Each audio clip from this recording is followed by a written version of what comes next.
მოგესალმებით ძვირფასო მეგობრებო, პირდაპირ ეთერშია ობიექტივი. მე ირმა ინაშვილი გახლავართ. გეტყვით იმასაც, რომ არა მარტო ყურება შეგიძლიათ ჩვენი გადაცემების, არამედ მოსმენა შეგიძლიათ, მომართეთ თქვენი რადიო მიმღებები ტალღაზე FM 105.1. დღეს ვისაუბრებთ ისევ და ისევ საქართველოში და საქართველოს მიღმა მიმდინარე პროცესებზე. პატრიოტთა ალიანსის თავმჯდომარე დავით თარხანმოურავი იქნება გადაცემის სტუმარი და მინდა რომ ჩვენი საუბარი შეეხოს იმ საკითხებს, რაც დისკუსიას იწვევს ბოლო დღეების მანძილზე განსაკუთრებულად ჩვენ საზოგადოებაში. მოგესალმებით ბატონო დავით. მოდით საერთაშორისო ამბებით დავიწყოთ, იმიტომ რომ ნებისმიერი ამბებით დავიწყოთ.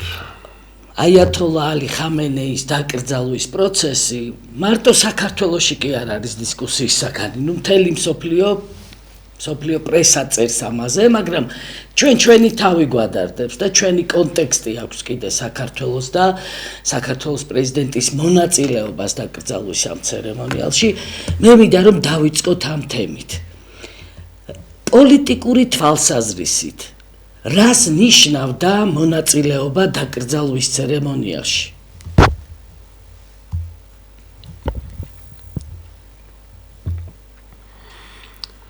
პირველ რიგში რა, ვინ იყო იქ, ამას შევხედოთ არა და სათითაოდ გავაანალიზოთ, ვინ, რა, როგორ, რატო, ჩვენ რა გვინდა, ჩვენ რას ვაკეთებთ. რანგსაც მივაქციოთ ყურადღება. რა თქმა უნდა, რანგსაც მივაქციოთ ყურადღება. პირველ რიგში აიათოლა ალი ხომენეის გასვენებაში იყო ყოფილი პრეზიდენტი რუსეთის უშიშროების ეხლა არის თუ არ ვცდები უშიშროების საბჭოს ხელმძღვანელობს პუტინის მოადგილე უშიშროების საბჭოში. მოკლედ რუსეთი არის სტრატეგიული პარტნიორი ირანის და აიათოლა ალი ხომენეის გასვენებაში ჩაბრძანდა მედვედევი. მედვედევი იყო პრემიერ-მინისტრი, შემდეგ იყო პრეზიდენტი რუსეთის, ეხლა არის პუტინის მოადგილე უშიშროების საბჭოში. ეს საკმაოდ დიდი ფიგურაა, გასაგებია, ყოფილი პრეზიდენტია. მაგრამ რუსეთი არის სტრატეგიული პარტნიორი ირანის. სომხეთის ჩავიდა პრეზიდენტი. აქ სხვა ისტორიაა. სომხეთი მრავალი საუკუნეა ირანთან ურთიერთობს. მე მინდა შეგახსენოთ, რომ ყველაზე დიდი მცდელობა ირანისა საერთოდ კავკასიაში, საქართველოში და სომხეთში დაესახლებინა ირანული მოდგმის ხალხი და აქედან ქართველები მთლიანად გადაესახლებინა და სომხები სომხეთიდან, ეს იყო აბას პირველის დროს. მაშინ გიორგი სააკაძემ იხსნა საქართველოც და იხსნა სომხეთიც, ამას თავად სომხეთი ავტორები აღიარებენ. მაგრამ სომხების რაოდენობა, გადასახლებულ სომეხთა რაოდენობა აღემატებოდა ქართველების რაოდენობას და მათ შექმნეს ირანში ეგრეთ წოდებული სომხური სავაჭრო სისტემა, რომელსაც მიესალმებოდა ირანის სახელმწიფო. ეს სისტემა განვითარდა, დღემდე არსებობს. სომხები საერთოდ ყველაზე სერიოზული ვაჭრები არიან ირანში და მეტი უნდა გითხრათ, რომ საქართველოშიც იგივე ხდებოდა. ქართველი მეფეები ხშირად ასახლებდნენ სომხებს სომხეთიდან საქართველოში, იმიტომ რომ ჩვენ არ ვიყავით, ვაჭრობა არ გვეხერხებოდა. და სომეხი ვაჭრები ჩამოყავდათ, აქ ასახლებდნენ, რომ მათ ვაჭრობა განევითარებინათ. და ამ ქსელმა, სომხურმა სავაჭრო ქსელმა, ირანის ეკონომიკის განვითარებაში ძალიან დიდი წვლილი შეიტანა და შეაქვს დღესაც. და როცა საბჭოთა კავშირი დაიშალა, პირველ რიგში სომხეთს და ირანს შორის ეს სავაჭრო ურთიერთობები ძალიან გაღრმავდა და ხარისხობრივად აიწია დონემ. და სომხეთს ჰქონდა პრეტენზია, რომ მე უნდა ვიყო ყოფილ საბჭოთა ქვეყნებში ირანის ექსკლუზიური წარმომადგენელიო. ეს უნდოდა სომხეთს, რომ ექსკლუზიური წარმომადგენელი ყოფილიყო ირანისა ყოფილ საბჭოთა სივრცეში. და ასრულებდა კიდეც ამ. რამდენად ასრულებდა, მეტნაკლებად ასრულებდა. თავარი ისაა, რომ ყველა სომხეთის პირველი პირი, მთელი ამ 35 წლის განმავლობაში, რაც საბჭოთა კავშირი დაიშალა, სულ ამას ლაპარაკობდა, რომ სტრატეგიული ურთიერთობები ირანს და სომხეთს შორის განსაკუთრებული ურთიერთობები, ჩვენ ვართ მათი წარმომადგენლები, სავაჭრო ურთიერთობები, ყველაფერი ვაჭრობაზე იყო აგებული. ამ ვითარებაში პაშინიანის ახალი იდეოლოგია, როდესაც ის ცდილობს ზანგეზურის დერეფანი შექმნას აზერბაიჯანთან ერთად, ეს დერეფანი პარალელურად არის ირანის საზღვარი, იქით ირანის მხარეს ასეთი დერეფანი უკვე არსებობს, ფუნქციონირებს და ესენი ქმნიან აქით მხარეს პარალელურ დერეფანს, ტრამპის დერეფანს უწოდებენ ასევე მას. ბუნებრივია ძალიან გაღიზიანებულია ირანი, ეს მის ინტერესებში არ შედის, ძალიან დაიძაბა სომხური ირანული ურთიერთობები და ფაშინიანი იქ ჩადის, იმიტომ რომ დაამტკიცოს, რომ არა, ჩვენ ისევ ის პარტნიორები ვართ. გასაგებია, რომ ირანსაც ესმის ყველაფერი, მაგრამ ეს ამერიკის თანხმობით ხდება. ამერიკა უნდა ჩადი დაამტკიცე, რომ თქვენ ისევ ის მეგობრები ხართ. ანუ ამერიკის შეერთებული შტატებისთვის ახსნადია პაშინიანის თეირანში ჩასვლის არა მარტო ახსნადია, თვითონ უბიძგებენ, რომ ჩააქრონ დაძაბულობა. ეს არ ნიშნავს, რომ დაძაბულობა ჩაქრება, მაგრამ თვითონ უბიძგებენ. ამას აქვს მიზანი. აქ არსებობს გარკვეული ურთიერთობები და ბერკეტები. აზერბაიჯანიც ანალოგიურ ვითარებაშია. აზერბაიჯანში ცხოვრობს დაახლოებით 10 მილიონი აზერბაიჯანელი და 16 მილიონი აზერბაიჯანელი ცხოვრობს ირანში. ეს მინიმალური ციფრია, იმიტომ რომ სხვა შეფასებით 25 მილიონი აზერბაიჯანელი ცხოვრობს ირანში. 16 ეს არის მინიმალური ციფრი, მაგრამ შერეული ოჯახებია ძალიან დიდი. აღარ ვლაპარაკობ, რომ სამეფო დინასტიები იყო ხშირად აზერბაიჯანული წარმომავლობის, მაგრამ შერეული დინასტიებია ძალიან დიდი და შერეული ოჯახებია ძალიან დიდი. და შერეული ოჯახების გათვალისწინებით სახელდება ციფრი 45 მილიონი და 50 მილიონი. ეს ნახევარზე მეტია, მოსახლეობის ნახევარზე მეტი. ირანის მოსახლეობის ნახევარზე მეტი. ეს არის ან თავად აზერბაიჯანელი ეთნიკურად, ან დედა ყავს, ან ცოლი ყავს აზერბაიჯანელი, ანუ შერეული ოჯახებია და ბუნებრივია, რომ აზერბაიჯანსაც აქ განსაკუთრებული დამოკიდებულება აქვს და იქ ჩავიდა პარლამენტის თავმჯდომარე. ჩვენ ვართ სულ სხვა სიტუაციაში. ჩვენ ვცდილობთ, რას აკეთებს ჩვენი ხელისუფლება. ის ცდილობს შექმნას ახალი ბერკეტი საქართველოს ვექტორიც და ბერკეტიც. ანუ ჩვენი ხელისუფლება ცდილობს შექმნას ირანთან რაღაცა ისეთი ბერკეტი, ბერკეტიც სერიოზული პოლიტიკური ვაჭრობის ბერკეტი იქნება დასავლეთთან. ჩვენ არ გვაქვს ესეთი ბერკეტი. ჩვენ არ გვაქვს ურთიერთობები რეალურად ირანთან, არც ეკონომიკური ურთიერთობები არ გვაქვს, თუმცა მე არა ვარ არავითარ შემთხვევაში წინააღმდეგი. ჩვენ არ გვაქვს საზღვარი ირანთან. ეკონომიკური ურთიერთობები არის მინიმუმზე. ამის წინააღმდეგი ჩვენ არ ვართ, პირიქით, მაქსიმუმი გახდეს. თუ რამე შეიძლება მაქსიმუმამდე გაიზარდოს.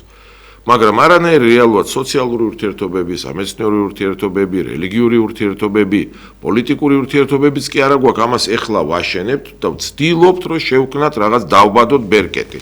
ჩვენ ხელში გაჩნდეს ბერკეტი, რომელთა ჩვენ მერე ძალიან სერიოზული მოთამაშე გავხდებით ამ მიმართულებით ამერიკისთვის და ევროპისთვის. აი ამას ვცდილობს ჩვენი ხელისუფლება და ამიტომ არის, რომ პრემიერ-მინისტრი დადიოდა იქ და პრეზიდენტის ჩაბზანდა ეხლა ამ გასვენებაში. ესაა მიზანი. ჩვენ ბევრჯერ გვითქვამს, რომ აი რა არის ამაში ჩადებული ირანულ ვექტორში. ცდილობა შევქმნათ ბერკეტი. ამის ახლა რთულია, იმიტომ რომ ჩემი გადასახედიდან და ჩვენი გადასახედიდან ჩვენ არ ვფიქრობთ, რომ ეს ვექტორი გამოდგება წარმატების ფორმულად ამერიკასთან ურთიერთობაში, მაგრამ აქ კითხვა უნდა დაისვა, შესაძლებელია საერთოდ თეორიულადაც კი რაიმე ბერკეტის შექმნა ჩვენს და ირანს შორის დღევანდელ მოცემულობაში და დღევანდელ ვითარებაში, რომელსაც ჩვენ გამოვიყენებთ, თქვათ, დასავლეთთან პოლიტიკური ვაჭრობის თუ პოლიტიკური გავლენის მოსაპოვებლად. ჩემი აზრით ეს არის ილუზია.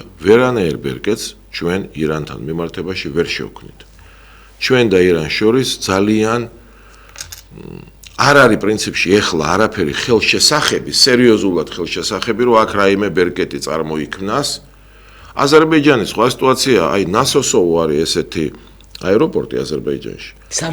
სამხედრო აეროპორტი, საბჭოთა დროიდან, იმიტომ ქვია ნასოსოვო, რომელსაც იყენებდა რეალურად ისრაელი იყენებდა თავის თვითმფრინავებისთვის. აი ამ ომის დროს. აზერბაიჯანი ამას უარყოფდა, მაგრამ დასავლეთი ამას დაბეჯითებით ამტკიცებდა, დასავლური პრესა გულისხმობ. მე არ ვამბობ ოფიციალური პირები. და ანუ აზერბაიჯანი ისრაელთანაც ცდილობს, რომ ყველაფერი აწყობილი კონდეს და ირანთანაც ცდილობს, რომ არ გაიფუჭოს. ჩვენ რა ბერკეტი უნდა შევქმნათ? აი ირანი გამოგვიყენებს სამხედრო თვალსაზრისით, ვერა. დასავლეთისთვის შეიძლება ვიყოთ საინტერესო სამხედრო თვალსაზრისით, აი ამ კუთხით. თქვათ, მაგრამ არა ირანისთვის, ასე რომ აი ესეთი ბერკეტის შექმნა ჩემი აზრით ილუზიაა, მაგრამ ღმერთმა დალოცოს ეს ხელისუფლება თუ აქვს უნარი და ძალა რო ეს შექმნას და შექმნის ჩვენ ტაშ დაუკრავთ. მე მეეჭვება. სხვათა შორის ზუსტად იგივე ხდება, როდესაც ესენი დადიან შუა აზიის რესპუბლიკებში, ყოფილ საბჭოთა რესპუბლიკებში.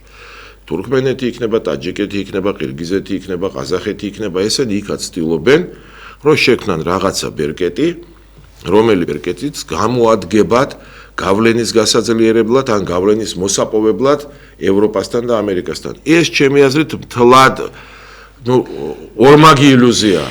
აი ამ სივრცეში შუა აზიას გულისხმობ ხამე რა თქმა უნდა, რუსეთს ჯერ კიდევ მეფის რუსეთის პერიოდიდან ჰქონდა ძალიან დიდი გავლენა. ესენი რუსეთის იმპერიაში შედიოდნენ, შემდეგ უკვე ჩინეთი შემოდის.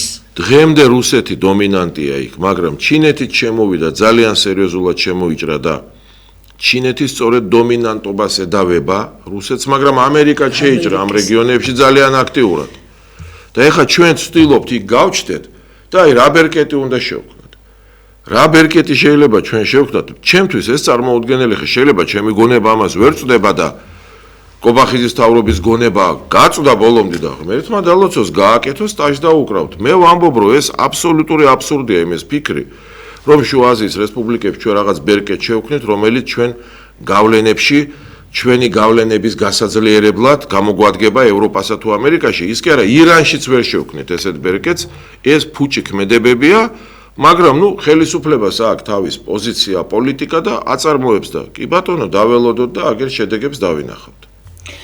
აი მაინც ამ თემის ირგვლივ ტრიალებთ ჩვენ და რომ გავაანალიზოთ ადეკვატურობას რაღაცნაირად წდება სამწუხაროდ ქართული ოცნების ესა თუ ის ნაბიჯი, მაგრამ მაინც რომ შევეცადოთ ანალიზს, ერთის მხრივ მიდის საუბარი იმაზე, რომ ავაშენოთ ახალი ურთიერთობები შეერთებულ შტატებთან, დავიწყოთ ყველაფერი სუფთა ფურცლიდან.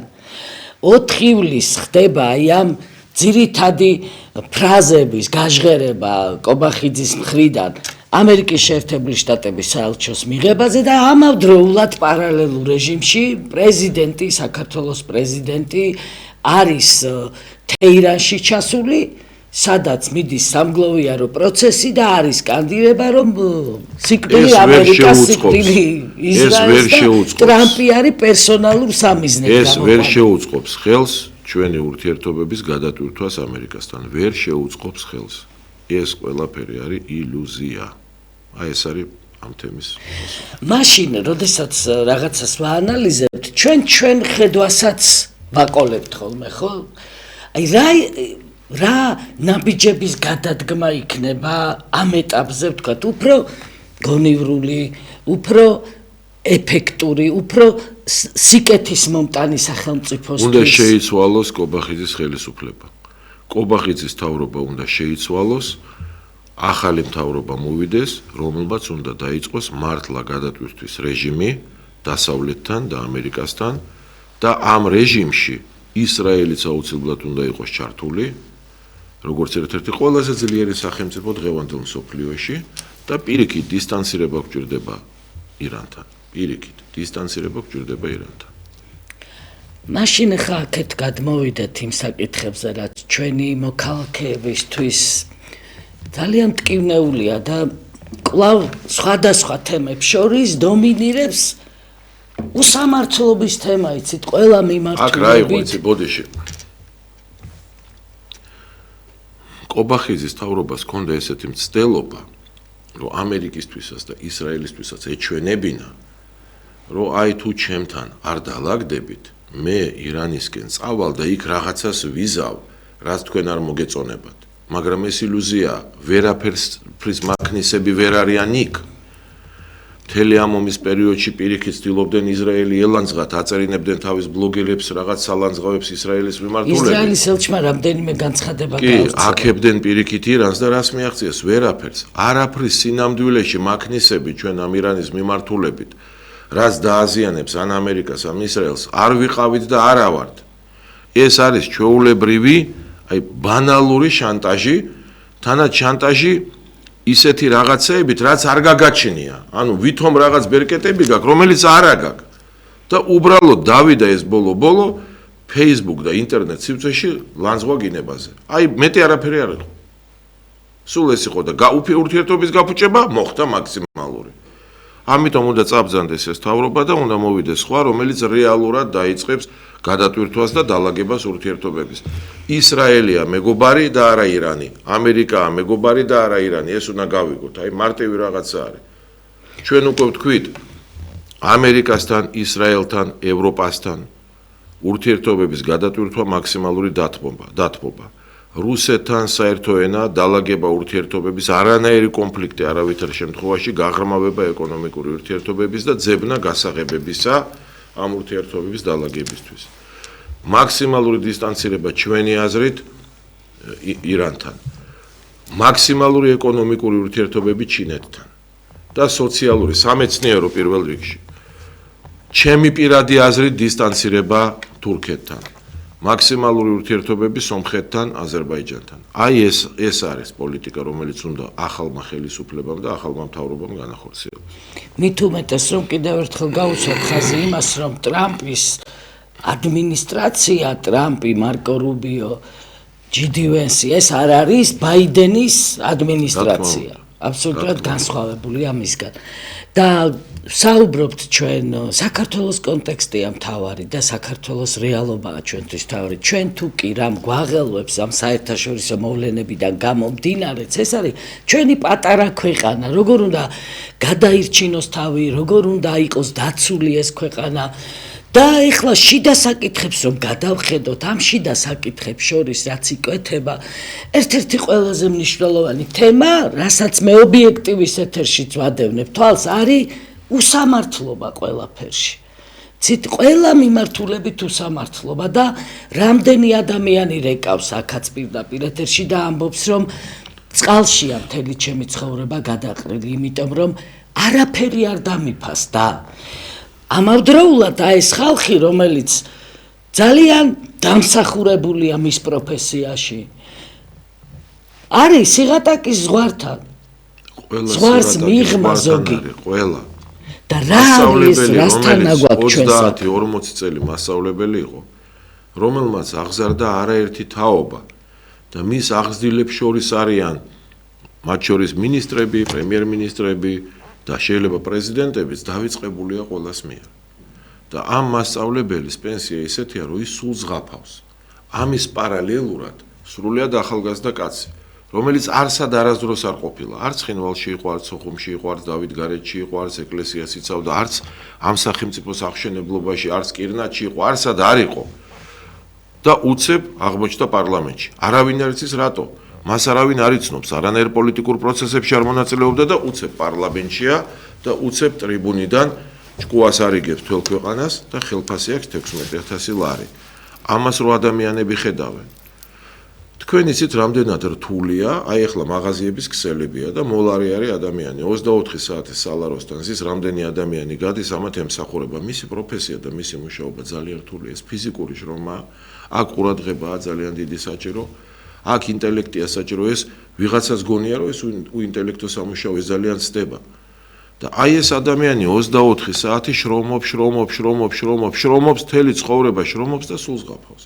ბევრი სხვათა შორის ყოფილი მასწავლებელი, ან ყოფილი ექიმი წავიდა ეხლა და ხან მოლარედ მუშაობს, ზოგი დამლაგებლად მუშაობს. დამლაგებლად მუშაობენ მასწავლებლები, დამლაგებლის შრომაა ადვილი, რომელიმე შრომა არის ადვილი. მაგრამ ეს ადამიანები 30 წელი მეეზოვი შრომა ადვილია? ვინმე აფასებს ვინმეს? დააკვირდით რას, რატო გვინდა ჩვენ რომ ვიყოთ თანამედროვე ქვეყანა ავაშენოთ? მეეზოვეთ საფრანგეთში და ბელგიაში ცხოვრების განმავლობაში აგროვებს გარკვეულ თანხას და ბინას ყიდულობს. დამლაგებელიც და მოლარეც. ანუ მათ აქვთ შესაბამისი ანაზღაურება ისეთი, რომ პურის ფულის პრობლემა არ აქვთ. ოჯახში პურის ფულიც მიაქვთ და ფულს აგროვებენ კიდევაც. ჩვენთან მოლარე ან დამლაგებელი, ან ტაქსის მძღოლი, როდესმე გამდიდრდება ისე რომ ბინა იყიდოს, ტაქსის ზღოლის შრომა რა ნაკლები შრომაა, ვიდრე ვითომ დეპუტატების, რომელიც იგზიან და არანაირი ბიოგრაფია არ აქვს. ტაქსის ზღოლებად მუშაობენ ადამიანები, რომლებიც იბრძოდნენ აფხაზეთში და გმირები არიან ომის. მე ვიცნობ პირადად. და რამდენიმე უმაღლესი აქვთ დამთავრებული. და მაგრამ რა ხდება უყურე, არც პროფესორი არის დაფასებული ჩვენ საზოგადოებაში, არც აკადემიკოსი, არც ფიზიკოსი აკადემიკოსი, ან პროფესორი მათემატიკოსი, არც ექიმი, ზოგიერთების გამოკლებით რა თქმა უნდა, არ არის დაფასებული, არც მედდა, რომლის შრომა არის ადამიანებისთვის სიცოცხლის შენარჩუნება, არც დამლაგებელი, არავინ არ არის დაფასებული, სრულიად გაუგებარი არსაიდან მოსული ხალხი, ვინ არის დაფასებული? აი ესენი. დაფასებული არიან, ვინც უნარი აქვს, მიდგეს, მოდგეს, შეაწუხოს ხალხი ცისფერთებში რო არის, ვიღაცასთან რაღაცა ჩააწყოს, სადღაც შეძრეს, მლიქნელობით, ზედმეტი ხოტბის შესხმით, კობახიძის ხელისუფლებაში ცრუ დაბეზღებით, ცრუ ცილის წამებებით, ცილის წამება ისედაც ცრუ არის, ტყუილებით, ცრუ ბრალდებებით, აი ესეთი ხალხი გულის მოგებით უცებ აღმოჩნდებიან პარლამენტში. ბიოგრაფია ნული, არაფერი არ აქვს საერთოდ და აქვთ 16000 ხელფასი და მოძღვრავენ იქიდან ერს. არა, ამ ხელფასის. აი ეს ტოტალური დაუფასებლობა დღეს არის აი ზენიტში. ზენიტია ტოტალური დაუფასებლობის ადამიანების 90%-ზე მეტი სულ ზღაფავს და 1%-ზე ნაკლები კარგად ცხოვრობს და აი ეს 1%-ზე ნაკლების აბსოლუტური უმრავლესობა სწორედ არის ხალხი, რომელსაც არასოდეს არაფერი ამ ქვეყნისთვის არ გაუკეთებია. აბსოლუტური უმრავლესობა. იქ შეიძლება ჩვენ ვამბობდით, თვითონ ამბობდნენ ესენი 24000, თვითონ ამბობდნენ 24000 კაციაო. ეხლა ჩვენ დავიწყეთ ლაპარაკი, რომ 24000 კაცი ამათივე ანგარიშით არის 0.7 მოსახლეობის პროცენტი. მერე გამოვიდნენ და არა 24 არა, 35 ვართ. ანუ 0.8 თუ 0.9% ხართ, რამხელა შეღავათია. და ვინ არის აქ? ამ 0.9%-ში შეიძლება დამსახურებული იყოს 0.1 ან 0.2%. დანარჩენი 0.6 თუ 7 თუ რამდენიც გინდა პროცენტი, ეს არის სწორედ ის ხალხი, რომ მიდგა, მოდგა, შეაწუხა, ჩააწყო, მლიქნელი, ცრუმბეზღებელი, მატყუარა, ცილის-წამებელი და აი ესეთი ხალხია ესენი. და ამათმა ხელში ჩაიგდო ზოგმა ეს, ზოგმა ის, ზოგმა სულ რაღაცას ხელში იგდებენ ესენი. აი ამას და შრომობს დანარჩენი საქართველო. ეს არის ფეოდალური სახელმწიფო, კი არა, მონათფლობელობა, ქვია ზუსტად ამას. ეს არის მონათფლობელობა, რომელზეც კაცობრიობამ 500 წლის წინ თქვა უარი.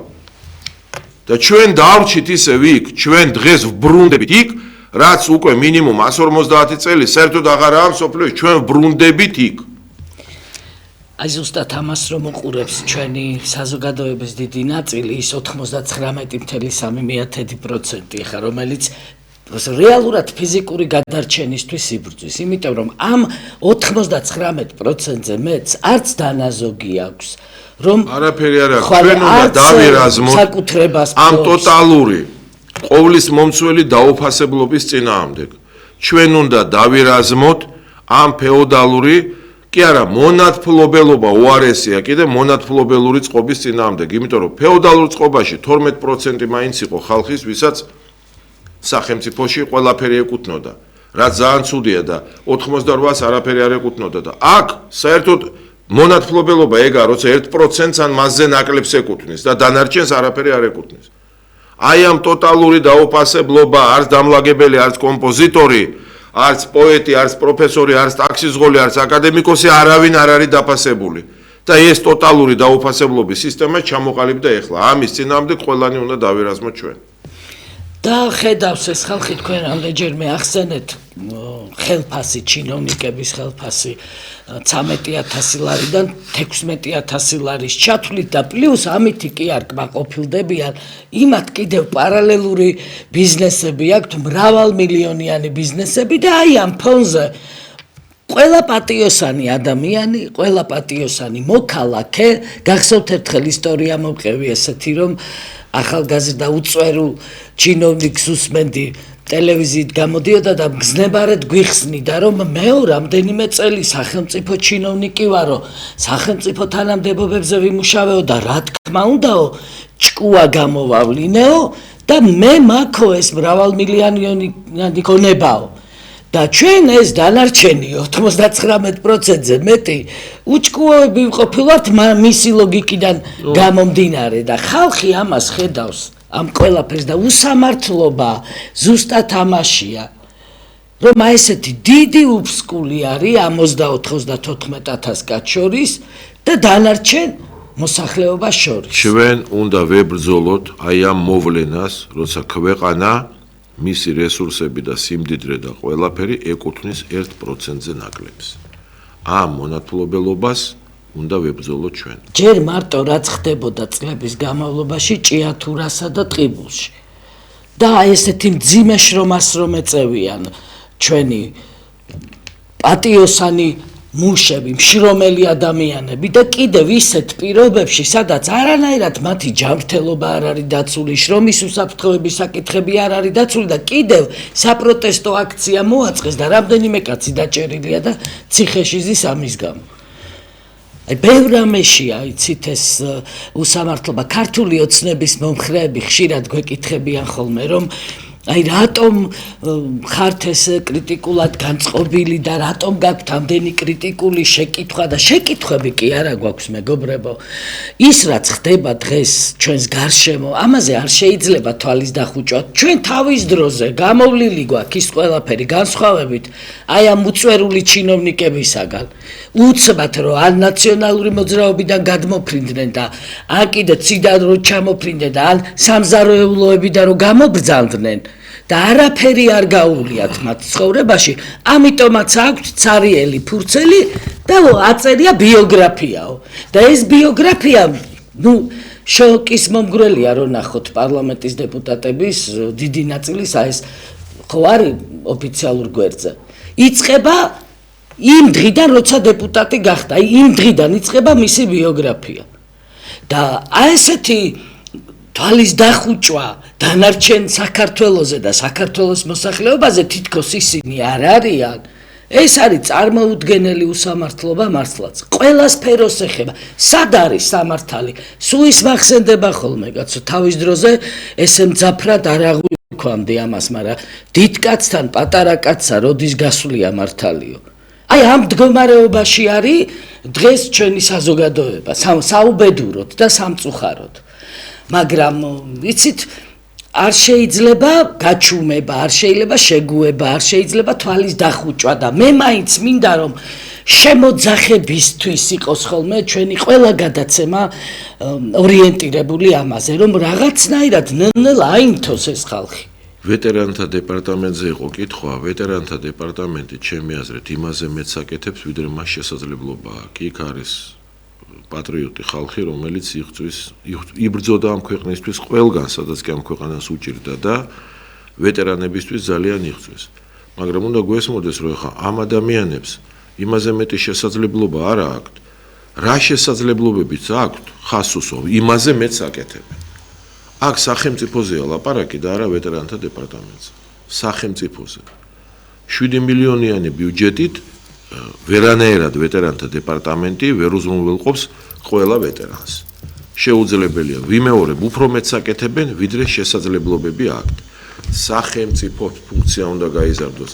სახელმწიფომ უნდა გაუათმაგოს ამათ და უნდა გაუასმაგოს ამათ დაფინანსება, თორე თვითონ ეს ხალხი, პატრიოტი ხალხია, ესენი არაფერს არ მოაკლებენ ვეტერანებს. თუ სახელმწიფო პირობებს შეუქმნეს, აქ ლაპარაკია რომ სახელმწიფომ და მთავრობამ შეუქმნას პირობები და არა თვითონ ამ დეპარტამენტზე ის ვიმეორებ უფრო მეტს აკეთებს, ვიდრე აქ შესაძლებლობა და ეს ძალიან დასაფასებელი, ძალიან პატრიოტი ხალხია, ჩვენი მეგობრები არიან და საამაყო მეგობრები არიან ჩვენი. რა არის ადამიანი რისთვის ცხოვრობს, ხო? ჩვენი თაობა აღიზარდა მაგალითებზე, პოზიტიურ მაგალითებზე, ჩვენი გმირი თანამემამულეების მაგალითებზე. დაწყებული არ ვიცი, ისტორიიდან თანამედროვე გმირებით გაგრძელებული. და დღეს ჩვენ აი ვეტერანების თემა ამიტომაც არის ძალიან ტკივნეული, იცით რომ დღეს ჩვენ ხედავთ რომ სამშობლოსთვის გაღებული სიცოცხლე ამ სახელმწიფოსთვის ასილარი ღირს. და საკუთარი თანამდებობა, რომელზეც ამბობს მეკუთვნის აბა რა 16,000 ლარი. აი მეგობრებო, ფეოდალიზმიო და ფეოდალური მართლობა რა არისო, რო გვეკითხებით ხოლმე ზოგჯერ. ეს არის ფეოდალური მართლობა. როდესაც შენ თავს აფასებ, რო ღირ ხარ თურმე და ის ვეტერანი, რომელმაც სიცოცხლე გაიღო, შენ რომ დღეს მაგ სავარძელზე მჯდარიყავი 100 ლარი ღირს თურმე. ის რო სიცოცხლეს იღებ და შენ მაგ დროს ან ბავშვი იყავი, შორტებით დადიოდი სკოლაში და ბევრი მათგანი უბრალოდ სახლში იჯდა ყავასვავდა. ეხლა შენ გაქვთ 16,000 ლარი და იმათ 100 და დაუფიქრდი ამას. დაუფიქრდი ამას.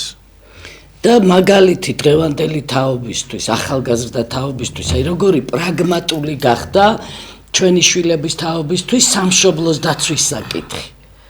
პრაგმატული, იმიტომ რომ მე სვამენ შეკითხვას, რომ ვინ სიცოცხლე გაიღო, ვინ შეეწირა რა იმას, ან იმათი ოჯახები რა მდგომარეობაში არიან, ან ეს ცოცხლად გადარჩენილებს 100 ლარი რაში ყოფნით.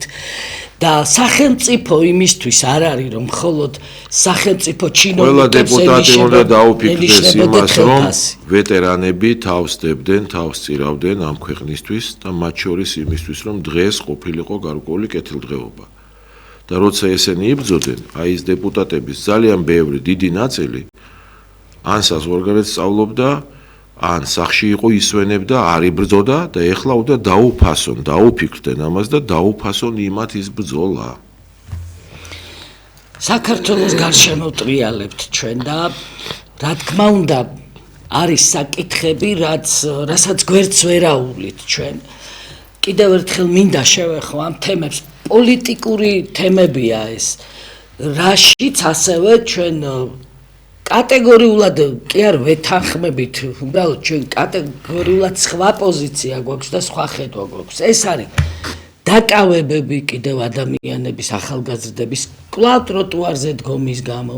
ეს არის საქმეები, რასაც ედება საიდუმლოების გრიფი და ადამიანს არა აქვს უფლება, რომ თავი იმართლოს, კაცო, კარგი გასაგებია, ხო? დაიჭირე, დააპატიმრე, სასამართლოს ხდომებს ხურავ, თავი ამართლებინე ამ კაცს და თუ მართალია შენი მხარე, ანუ ბრალდებლის მხარე, ესეც გვაჩვენე იმ ღიაობით, შენი გახსნილი სასამართლო პროცესები. საშუალება მიეცი, რომ თავი იმართლოს. და დღევანდელ პირობებში, როდესაც ქართული ოცნება ლაპარაკობს, გადავტვირთოთ ურთიერთობები ამერიკის შეერთებულ შტატებთან, აი უნდა გადაიდგას თუ არა ნაბიჯები სიტუაციის შეცვლისკენ. აუცილებლად ყველა ის საბჭოური კანონი, რომელიც მიიღო კობახიძის ხელისუფლებამ, უნდა გაუქმდეს. პირველ რიგში დასმენების შესახებ კანონი უნდა სასწრაფოდ გაუქმდეს. უნდა გაუქმდეს კანონები, რომელიც გვიგზავნავს მიტინგებს, ტროტუარებზე დგომას, ყველანაირ პოლიტიკურ აქტივობას გვიგზავნავს, ყველა ეს კანონი სასწრაფოდ უნდა გაუქმდეს. ამის გარეშე არანაირი გადატვირთვა არ მოხდება. არანაირი. ეს უნდა გავიაზროთ ჩვენ. კვლავ უნდა დავბრუნდეთ დემოკრატიის რელსებზე, ამისთვის იბრძოდა 30 წელიწადი ჩვენი ქვეყანა. და დღეს ეს ყველაფერი დაკარგულია. ისე რა უცნაურია რა, თანამედროვე მსოფლიო, აი დღეს როგორი პიკი არის საინფორმაციო ტექნოლოგიების, ციფრული ტექნოლოგიების განვითარების, რა თქმა უნდა, პარალელურად ეს დემოკრატიის სრულყოფას და განვითარებასაც ბიძგს აძლევს და ყველა სერიოზული მსხვილი სახელმწიფო ფიქრობს კიდევ თავისი დემოკრატია როგორ მოარგოს თანამედროვეობას და ჩვენ ვკითხო საერთოდ აი ეს გრიფი საიდუმლო საერთოდ უნდა გაუქმდეს ეს ცნება. უნდა გაუქმდეს ეს ცნება. ეს ძალიან ისეთია რა პირადად განშტოებისთვის შეიძლება გამოიყენოს. ჩვენ ვხედავთ რომ ამ გრიფით იხურება ისეთი საქმეები, სადაც სრულიად გაუგებარია. აი ჩემთვის მაგალითად აბსოლუტურად გაუგებარია, მართლა გაუგებარია რა შუაშია ელისო კილაძე და რა შუაშია გრიფი საიდუმლო. მე მაგალითად ეს არ მესმის. ელისო კილაძეს რა ჯაშუშობას აბრალებენ?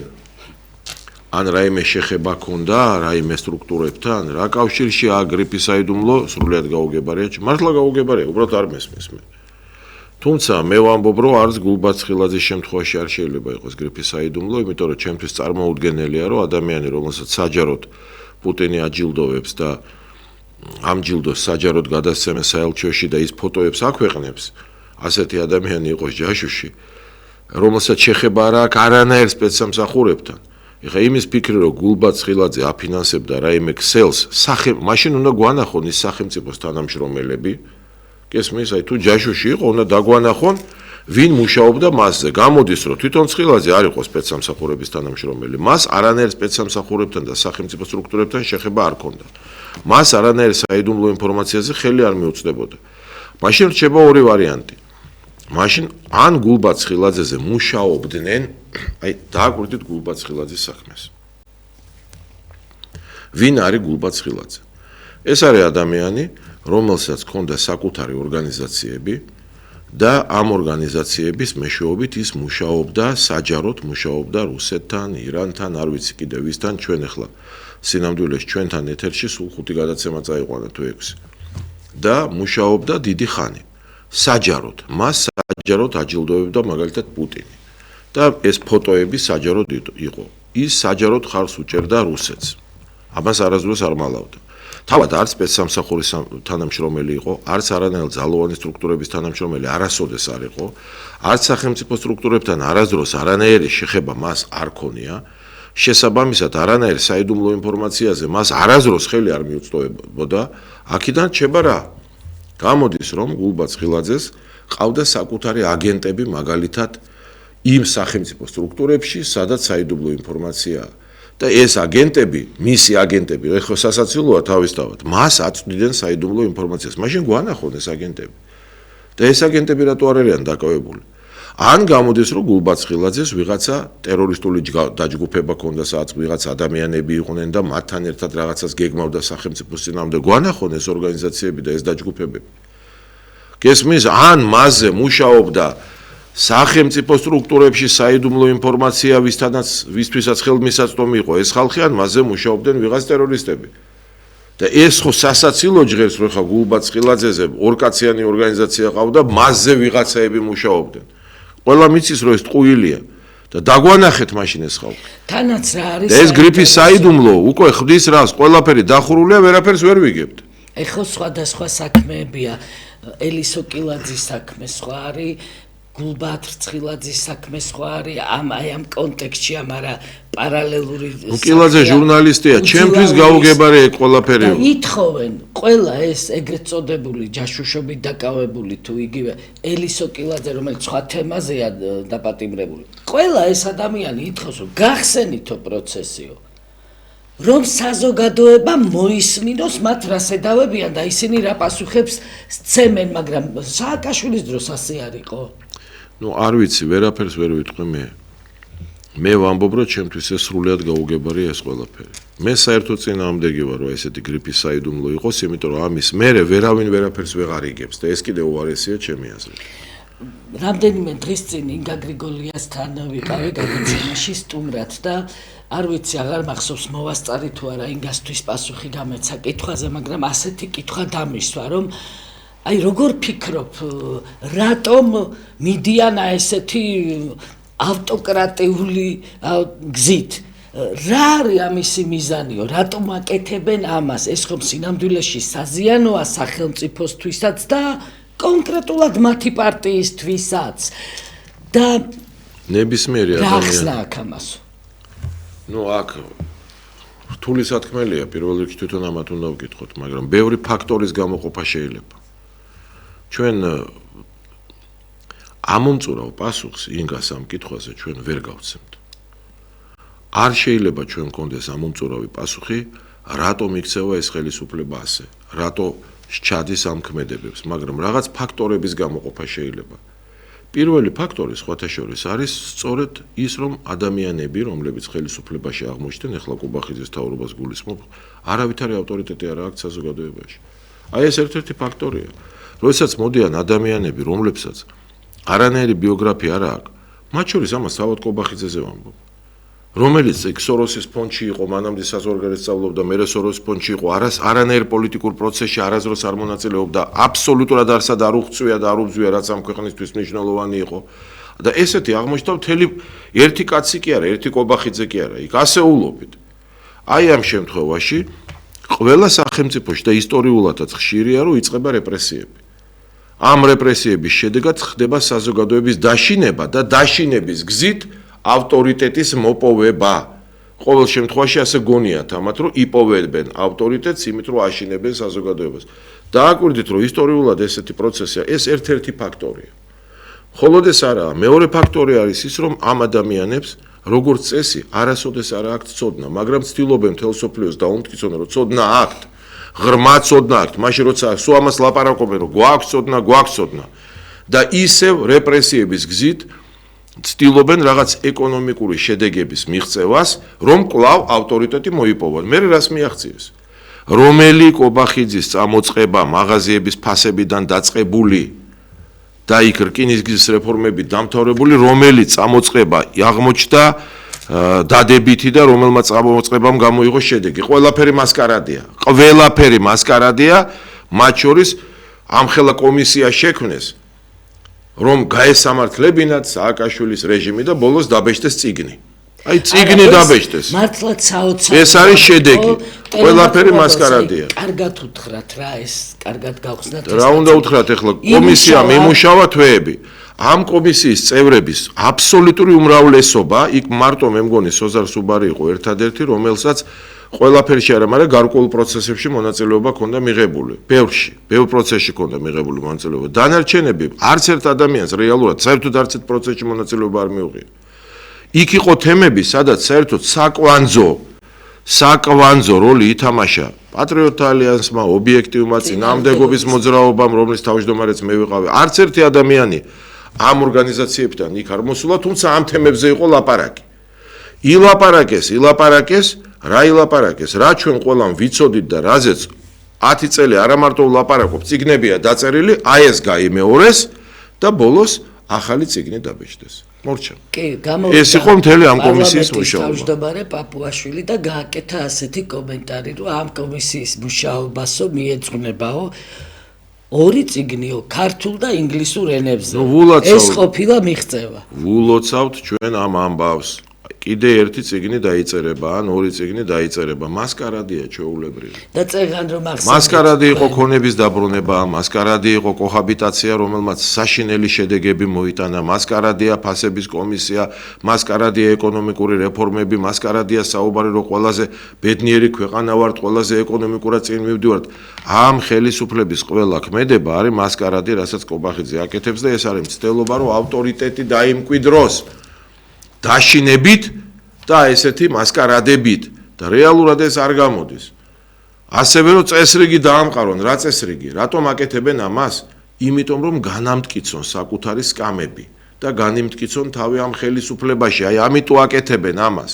ეს კანონები დასმენებიდან დაწყებული და დამთავრებული ტროტუარზე დგომით მხოლოდ იმიტომ არის რომ არ შეირყეს ბატონი კობახიძის ძალაუფლება. იმიტომ რომ ეს ძალაუფლება ავტორიტეტით არა აქვს, ხალხში პატივისცემით კი არა აქვს და ცოდნით კი არა აქვს მოპოვებული და რო არ შეირყეს, ამიტომ არის მთელი ეს კანონები და მთელი ეს ქმედებები. ამიტომაც იყო რომ სწორედ ეს ჯგუფი ყოველთვის მიზანმიმართულად, კულუარულად, აი მე რომ ამბობ ხოლმე ხშირად ჩაჩურჩულებითო თუ საჯაროდ ებრძოდა ყველა იმ ადამიანს საკუთარი გუნდიდან, სხვა გუნდებიდან, ვიშიც ხედავდა ბიოგრაფიას, მებრძოლს, ავტორიტეტს, საკუთარი ბრძოლით შექმნილ ავტორიტეტს. ის კი არა რომ ვიღაცამ შეგიქმნა. ჩვენთან ბრძოლის მთავარი ფაქტორი იყო და რჩება ბატონი კობახიძე არის ის, ვინც გვებრძვის დაუსრულებლად და ვერ დაოკდა და აი ამ ბრძოლის არსი სწორედ ისაა, რომ ჩვენ გვაქვს ჩვენი შრომით და ბრძოლით მოპოვებული ავტორიტეტი და ეს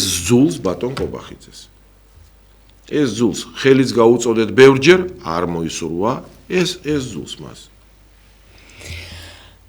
ცოტა დრო რჩება ჩვენი გადაცემის დასრულებამდე, როგორც წესი ტელემაყურებლები სხვადასხვა შეკითხვებს გვისვამენ და გვწერენ და ჩვენც პერიოდულად, აი ბევრ შეკითხვას უკვე უპასუხეთ, რაც სოციალურ ქსელში მომწერეთ და მოგწერეთ, მაგრამ ერთი თემა არის, რომელზეც კვლავ გთხოვენ ჩვენი ტელემაყურებლები ყურადღების გამახვილებას, საქართველო-ჩინეთის ურთიერთობებზე ბევრი დისკუსია მიდისო ეხა დიდი საზოგადოებაშიო და თქვენ კი ხშირად საუბრობთ ამაზე, მაგრამ მაინც კიდევ ერთხელ ხომ არა გვიხსნიდით, რატომ არ არის ამაში საფრთხე, რა სიკეთეებს უნდა ველოდეთ და რა საფრთხეები შეიძლება იყოსო. ცოტა დროა, მაგრამ მაინც რა საფრთხე აი ვინმე მაგვიხსნას ეს საფრთხე. აი ვინმე მაგვიხსნას რა, გვითხრას რომ აი ეს და ეს საფრთხე, დაგვანახოს ვინმე. ეხლა შეიძლება თეორიულად კაცი გამოდიოდეს და იძახდეს საფრთხეა, საფრთხე. გავიგე, დაგვანახეთ ეს საფრთხე. დაგვანახეთ. როცა მე ვამბობ, რომ თურქეთთან ურთიერთობა საფრთხეა, ამას დასაბუთება აქვს. ჩვენი ისტორიული ურთიერთობა თურქეთთან, ჩვენი ისტორიული ურთიერთობა თურქეთთან არის ის, რომ მუდმივი ომები 1000 წლის განმავლობაში 51 თუ არ ვცდები თავდასხმა და ომი 1/13 ტერიტორიებისა წართმეულია დღესაც და ისე ნახევრად შემცირდა 50% დავკარგეთ ჯამურად ტერიტორიებისა, მაგრამ 33% ტერიტორიების წაიღო აგერ 100 წლის წინ და დღესაც შემოიჭრა აჭარაში და ექსპანსია აჭარაში წარმოუდგენელი, თურქული რაიონი გახდა ბათუმში. რაიონი კი რაიონები და კაფეში ვერ შეხვალ რომ იქ თურქი არ იჯდეს. ეს არის გათურქება, ნუ თუ ამას ჩვენ ვერ ხვდებით და უკვე გაჩნდა უამრავი ხალხი, ვისაც ეს მოწონს და იძახის თურქეთზე, ცუდი არაფერი არ თქვა, იქიდან დოლარები მოდის, დოლარებიო. ნუ ეხლა დოლარებზე სულს ხო ვერ გავყიდით, კაცო და ქართველობას ხო ვერ გავყიდით. ახლა მეორე მხარეა აქ რა ჩინეთი სად არის და ჩვენ სადა ვართ? აქ პატარა ჩინეთი ვერ აშენდა, თუმცა პატარა ჩინეთი მთელ სოფლიოშია, საქართველოში ვერ აშენდა. ჩამოვიდნენ, ქართული ენა ისწავლეს, ქართულად დაიწყეს ლაპარაკი და აღარ ჩამოდიან. არ არის აქ ის ნიადაგი, რომ ექსპანსია მოხდეს. ტექნოლოგიურად ეს პლუსია. რას ნიშნავს საფრთხე? მთელი მსოფლიო, კაცო, იაპონიაც კი, რომელიც რობოტოტექნიკაში მოწინავე ქვეყანაა, ეხლა ჩინეთთან იწყებს თანამშრომლობას, იმიტომ რომ მათ შექმნეს რობოტები არანაკლები ხარისხისა იაპონიაზე. მთელი მსოფლიო თანამშრომლობს იქ ტექნოლოგიური თვალსაზრისით და ჩვენც უნდა ვითანამშრომლოთ. საფრთხე რაშია? ვინმე დაგვისახელოს, გითხრას, აი ამაშია საფრთხე. და გავიგებთ. ვერავინ ვერაფერს საფრთხეს ვერ ასახელებს და რაღაცა თეორიები გვესმის, რომ ჩინეთის უკან დგას კრემლი. ეს საერთოდ ბოდვაა. პირიქით, კრემლის უკან დგას დღეს ჩინეთი. აი სრული ბოდვაა. არ არის არანაირი საფრთხეები. აქ მარტივი რამეა, ქალბატონმა თინა ხიდაშელმა გადაწყვეტა, რომ ფული იშოვნოს, ტაივანიდან მიიღოს გრანტი და შემდეგ დაწეროს რაღაცა დოკუმენტი, რომ უდიდესი საფრთხეებია, ჩინური დრაკონი შემოვიდა საქართველოში და ეს არ ხდება. და ჩვენ საერთოდ ამ თემით არ ვიყავით დაკავებული, საერთოდ ამ თემაზე ჩინეთზე არ ვლაპარაკობდით, მანამ სანამ არ გამოქვეყნდა ქალბატონი ხიდაშელის ნამუშევარი, სადაც გავიგეთ, რომ ობიექტივი ყოფილა თურმე ჩინეთის მთავარი პროპაგანდისტი. და არასოდეს არ ვიყავით, მაგრამ დავიწყეთ ახლა ამ თემაზე ლაპარაკი. და მე ვერ ვხედავ ამერიკა თუ ტექნოლოგიურად თანამშრომლობს ჩინეთთან და არა მარტო ტექნოლოგიურად. ამერიკა ჩინეთის ეკონომიკა ძალიან სერიოზულად არის გადაბმული ერთმანეთთან ეს საკითხები. ევროკავშირი ჩინეთი, აგერ უკვე იაპონია ჩინეთი. ჩვენ რატო უნდა ვიყოთ სადღაც შორს? და რა საფრთხე ვინმე ამიხსნას, რომ მივიღო ეს აზრი, აი გამაგებინოს, რომ აი ეს საფრთხეა და დაგვანახონ რა ეს საფრთხეები. არავინ ხო არ გვიჩვენებს არაფერ საფრთხეებს, მარტო რაღაცა გაუგებარი ზოგადი წინადადებები. ეს აბსურდია ყველაფერი. დიდი მადლობა ბატონ დავით, ჩვენს ტელემოყურებელსაც მადლობას მოვახსენებთ. დიდი პატივისცემა ჩვენი. ობიექტივი განაგრძობს პირდაპირ ეთერში მაუწყებლობას. ნახვამდის.